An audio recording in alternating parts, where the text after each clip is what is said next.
حضرت موسیٰ علیہ السلام کے زمانے میں بنی اسرائیل میں ایک بہت زیادہ دولت مند شخص تھا۔ اس کا نام قارون تھا۔ اس کے پاس ہیرے جواہرات کے خزانے تھے۔ ان خزانوں کی صرف کنجیاں کئی طاقتور مزدور مل کر اٹھا سکتے تھے۔ ناظرین، قصہ مکمل کرنے سے پہلے آپ سے گزارش ہے، جنہوں نے میرا چینل ابھی تک سبسکرائب نہیں کیا وہ اس کو سبسکرائب کر لیں اور ساتھ بنے بیل آئیکن پر کلک کر کے آل نوٹیفیکیشن پر کلک کر دیں تاکہ میری ہر نئی آنے والی ویڈیو کا نوٹیفیکیشن آپ کو بر وقت مل سکے اور آپ اس کو اسی وقت دیکھ سکیں۔ شکریہ۔ اس کی دولت نے اسے حد درجے مغرور بنا دیا تھا۔ وہ دولت کے نشے میں چور تھا۔ اپنے مقابلے میں دوسروں کو بالکل حقیر جانتا تھا۔ یہ شخص رشتے میں حضرت موسیٰ علیہ السلام کا چچا زاد تھا۔ مطلب یہ کہ اس کا سلسلہ نسب حضرت موسیٰ علیہ السلام سے جا ملتا تھا۔ حضرت موسیٰ علیہ السلام جب مصر میں تھے تو یہ شخص فرعون کا درباری تھا۔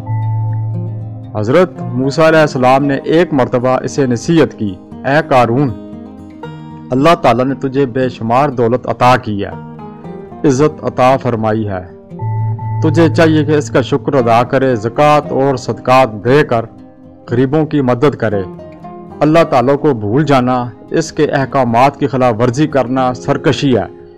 اس نے جو عزت تمہیں دی ہے اس کی وجہ سے سرکشی پر اتر آنا بہت بڑی گمراہی ہے۔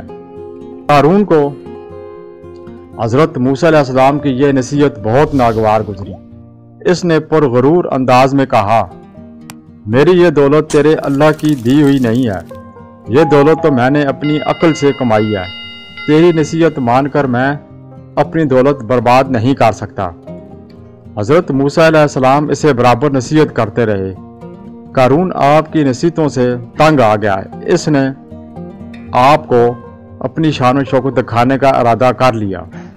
ایک دن جب حضرت موسیٰ علیہ السلام لوگوں کے سامنے اللہ کا پیغام سنا رہے تھے تو یہ اپنے خزانوں کے ساتھ آپ کے سامنے سے گزرا۔ بنی اسرائیل کے لوگوں نے جب اس قدر دولت دیکھی تو ان میں سے کچھ پکار اٹھے، اے کاش یہ دولت اور عزت ہمیں بھی حاصل ہوتی۔ ان میں جو عقل مند تھے انہوں نے کہا، خبردار، اس دنیاوی دولت پہ نہ جانا، اس کے لالچ میں گرفتار نہ ہونا، ان قریب تم دیکھو گے اس دولت کا کیا انجام ہونے والا ہے۔ جب قارون کا غرور حد سے بڑھ گیا، اس کی دولت کے نظاروں میں اضافہ ہی ہوتا چلا گیا تو اللہ تعالیٰ کی غارت حرکت میں آئی۔ اللہ تعالیٰ کا حکم ہوا اور قارون اپنی ساری دولت سمیت زمین میں دھنس گیا۔ چنانچہ اللہ تعالیٰ نے ارشاد فرمایا، ہم نے قارون اور اس کے سرمایہ کدہ کو زمین کے اندر دھنسا دیا۔